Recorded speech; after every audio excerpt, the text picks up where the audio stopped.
Hey. Oh, I didn't know you was back here, girl. I ain't even see you. Oh. Nah, just making sure. It's actually crazy to me that black people are being called racist for boycotting Asian businesses. Like, we all see what's currently going on in the world. So, like, that's crazy. Like, first of all, that's not racism at all.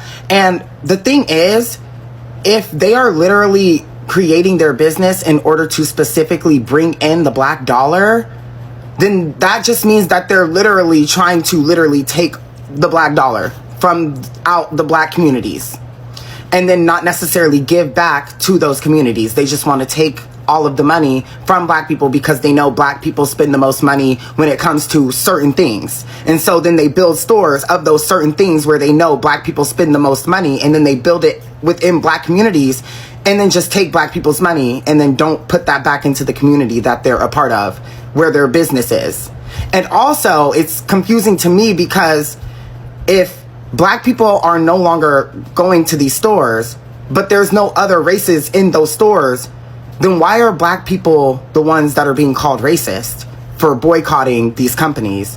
When if black people are that important to the company in itself, the company was literally built with the idea that this is specifically to gain money from the black community, which is kind of, interesting to say the least. But then that means that there aren't other races coming into these stores. So why is the anger only pointed towards black people? And it's because of the assimilation to whiteness that other people of color always have.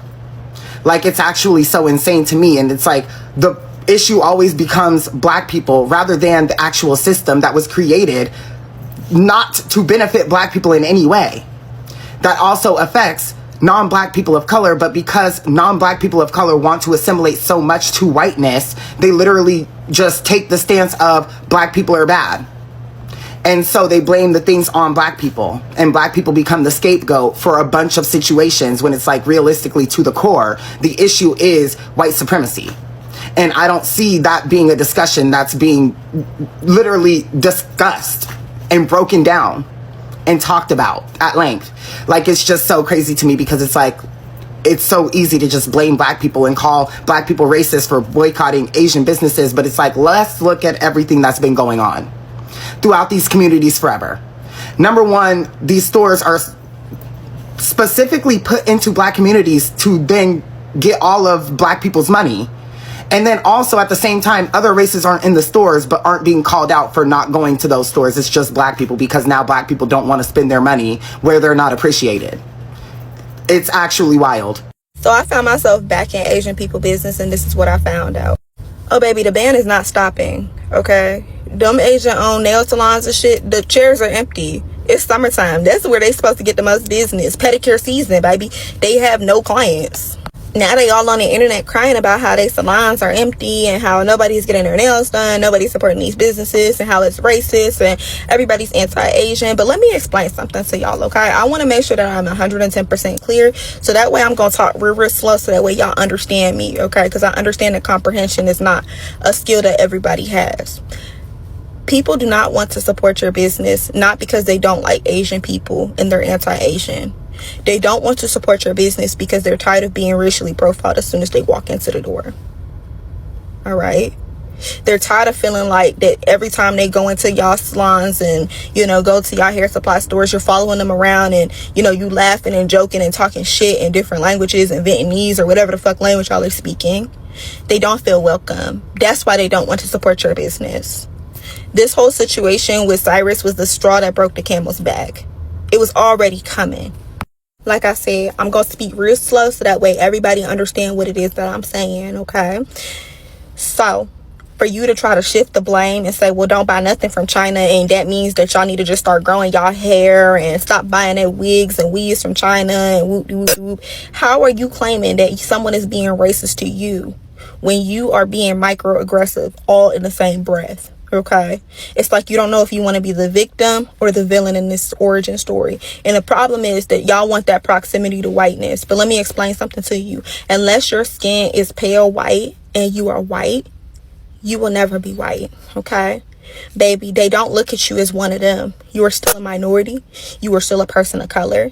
And the fact that you use that as a pedestal to put yourself above other people of color because your skin's just a tiny bit lighter is a problem. It's deep in y'all community, and that's something that y'all need to work on. But all this crying on the internet, it need to stop. You're saying don't support the businesses that follow us around the stores when that's literally the entire point of this. They do not see our children as children. They murder them in the streets over false accusations of stealing, and there is an entire history of this. Latasha Harlins lost her life at just 15 years old over a $1.68 bottle of orange juice, and she had the money right in her hand. Literally just shot down. Cyrus Belton, a 15-year-old child, was hunted down like prey and shot over a $1 bottle of water. And y'all are more mad about us spending our money where we want to spend our money than you are about literal children being murdered. Here's a question that's breaking the internet right now. Is it racist to spend your money where you feel respected? Because apparently, some people think so. Black Americans across the country have started doing something powerful, something that is making cash registers go quiet in some neighborhoods. And in response, instead of listening, instead of asking why, a lot of people jumped straight to calling it hate. But here's the thing, the people doing it say that this has nothing to do with hate at all. They say it's about something much bigger. They call it a wealth transfer. And once you understand what that actually means, you understand why this conversation is overdue by about 50 years. Stay with me. To understand where we are right now, you have to understand where this started. Cyrus Belton was 15 years old, a child, and he was shot and unalived over a $1 bottle of water. The man who shot him, Rick Chow, walked free. Let that sink in. A child is unalived, no justice was served, and the black community was grieving. But instead of being met with empathy, many people, especially online, responded with something else entirely. Anti-black comments, stereotypes, dehumanizing language directed at an unalived teenager. And in the middle of all that grief, a lot of people noticed something. The same communities that expected black solidarity during Stop Asian Hate, the same communities that rely heavily on black consumers were largely silent over this verdict. Or worse, they were actively piling on. And so, people made a decision. If my dollar is welcome but my life is not, if my grief is ignored but my money is expected, then maybe it's time to redirect that dollar somewhere else. That was the beginning of what many are now calling the boycott. But as you'll hear, a lot of black voices don't even want to call it that. But before we proceed, all credit goes to the creators of these videos. You'll find all their handles in my description box. But for now, let me play you a few more clips and then I'll be back with my commentary. If you choose not to shop at black businesses or Hispanic businesses, that is your money. I can't dictate where you spend your money. No, I don't think it's racist because you can't tell me where to spend my money that I earn. If you choose to spend your money at Cracker Barrel instead of the soul food restaurant, I don't give a two hot shits because it's not my money.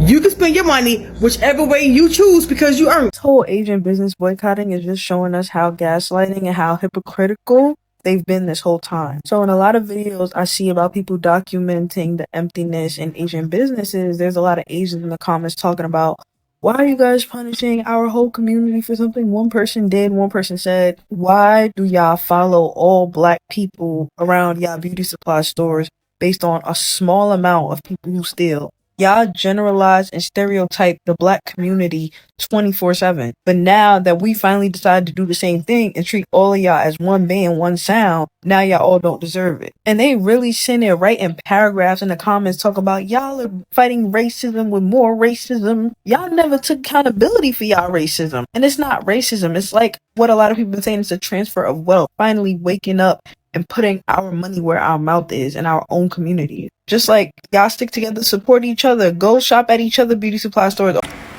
There is no, hate towards the Asian community. I just want the Asian community to know this. This is not personal. It's business. Okay? We need to do something for us. It has nothing to do with you. Okay? What Chow did doesn't mean all y'all did that. Okay? Whatever his name is. Whatever he did doesn't mean it was all y'all together. What we mean by boycotting is valuing our black dollar in our black neighborhoods. Our neighborhoods need to have us as the business. We need to take care of and take control over our neighborhoods. Y'all don't need to be in our neighborhoods. No foreigners don't need to be in our neighborhoods. You're in the Black and Hispanic neighborhoods. The only people that should be having businesses in these neighborhoods are the people that live in the neighborhoods. And I'm not talking about, Asian family over here or Caucasian family over there. No, we're talking about a majority. And we already know what the majority is. Black and brown. Let's just be honest. Those are the businesses that need to exist in those neighborhoods and no one else. And a Black community. Mexicans don't need to worry. They don't need no help from nobody. They got each other. They outnumber all of us in America. So they have no fight in this. But as Black folks, this is for us. This is no hate towards you. Okay? This is no hate towards you. All right? We're mad at one man, not the whole culture. Okay? Has nothing to do with you. It's something we need to do for ourselves. That's it. The message is we buy black, okay? And it's just a beginning. Starting to refocus how we spend our money, being intentional about buying black, being intentional about keeping the money circulating within the Black community. It's just the beginning. It's honestly just the beginning. Because wait till we get to the next phases when we are canceling Amazon because we got a Blackazon, right? And wait until we're canceling Walmart because we got a black mark. Stop playing with us. Stop the madness, okay? Because we own business. In every literal sense, we own business. And child, I need us to start thinking differently. Yeah, because everybody keeps calling this a boycott. But baby, this ain't no boycott. No, this is a wealth transfer. Yeah. And sugar, it's long overdue. Because for generations we've been taught that spending our dollars is just about buying a product. And baby, that ain't what it is. Every dollar is an investment in somebody else's community. Every dollar helps somebody hire employees. Yeah. Buy property, build generational wealth, send their children to college, expand their business. Y'all following me? So when we intentionally decide to spend our money with businesses that don't respect us, don't invest in us, don't hire us, and don't stand with us, we're not just taking money away, we're transferring it. We're redirecting it. We're making a deposit somewhere else. Think about that. Every time you choose a Black-owned restaurant, a Black-owned beauty supply, a Black-owned contractor, a Black-owned bookstore, a Black-owned coffee shop, a Black-owned accountant, a Black tech company, baby, that's a deposit. That's a wealth transfer. And I need us to stop thinking about this as something temporary. This cannot be something we do for 2 weeks because we're angry. This has got to be a lifestyle. Because if our dollars help build other communities, imagine what those same dollars could do if we start investing in our own. Yeah, think about that. Baby, this is our first deposit. Now let's keep it up. Here's where the conversation gets really interesting. A boycott sounds temporary. It sounds like anger. It sounds like something you do for 2 weeks and then forget about it. But what people are describing here is something completely different. Think about what a dollar actually does when you spend it. Every single dollar you spend is an investment. It helps someone pay employees. It helps someone buy property. It helps someone build generational wealth. It helps someone send their kids to college. It helps someone expand their business and hire more people. Every dollar is a deposit into someone's community. So the question becomes, whose community are you depositing into? For generations, certain businesses have been strategically built inside Black neighborhoods. Hair supply stores, nail salons, beauty shops. They are placed there on purpose because the data shows Black consumers spend significantly in these categories. These businesses come in, take those dollars, and a lot of the time, that money never flows back into the neighborhood it came from. No local hiring, no community investment, no reinvestment into the schools or the street or the families that kept the lights on. Just a one-way transfer of wealth out of the Black community and into someone else's. And now, some people are saying enough. They're saying, what if we kept those dollars? What if instead of making somebody else rich, we make ourselves rich? What if a black-owned beauty supply store sat on that corner instead? What if a black-owned nail salon hired from the neighborhood? What if those dollars stayed, circulated, and built something lasting? And that's the vision. And it's not rooted in hate. It's rooted in math. Now, let's address the elephant in the room. A lot of people across social media, in comment sections, in think pieces, are calling this movement racist. They're saying that boycotting Asian-owned businesses is anti-Asian hate. But is it? Let's look at what's actually happening. Racism at its core is about power and prejudice. It's about systemic harm.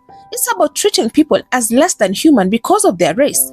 What people in this movement are describing is not that. They're not saying Asian people are inferior. They're not calling for harm. They're not spreading hatred. They're saying we're choosing not to spend money in places where we have been followed, profiled, disrespected, and made to feel like criminals just for walking through the door. That's a consumer decision, and every single person on earth has the right to make it.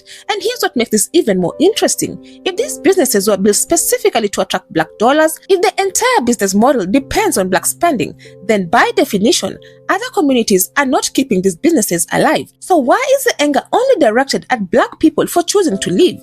Nobody is calling out other communities for never showing up in the first place. The double standard is hard to ignore. And many voices in this conversation are pointing to something deeper. They say that when non-black people of color rush to call black people racist, they're not actually fighting for justice. They're performing proximity to whiteness. They're choosing the easier target instead of examining the real system, the one that actually created these inequalities in the first place. Blaming black people is familiar. It's comfortable. It's been done for generations. Examining white supremacy and its role in pitting communities of color against each other, that conversation is a lot harder, and it's one that rarely gets the same energy. Let's zoom out for a second. There is a long and painful history of black neighborhoods being economically hollowed out. Redlining, discriminatory lending, disinvestment from city governments, businesses that extract from the community without putting anything back. Black Americans have watched their neighborhoods be treated as markets, not as homes. So when people say that businesses in these neighborhoods should reflect and serve the people who actually live there, that's not radical. That's just what every other thriving community already does. Walk into the most ethnic enclaves anywhere in the world and you'll find that the businesses are owned by the people of that community. That's not racism, that's solidarity. That's smart economic strategy. That's how generational wealth gets built. The argument being made is simple. Black neighborhoods deserve the same, not exclusion of others out of hatred, but intentional investment in self out of love. The goal is to create something that lasts, to stop the cycle of dollars leaving and never returning, to build something that the next generation can inherit instead of starting from zero every single time. And if black-owned businesses is what it takes to get there, a black-owned restaurant instead of a chain, a black-owned contractor instead of a stranger, a black-owned beauty supply instead of one that profiles its own customers, then that's not a sacrifice. That's a strategy. And here's what this conversation is really about when you strip everything back. It's about a community that is tired of being told their lives matter while their money is being taken. It's about people doing the math and realizing that economic power is real power.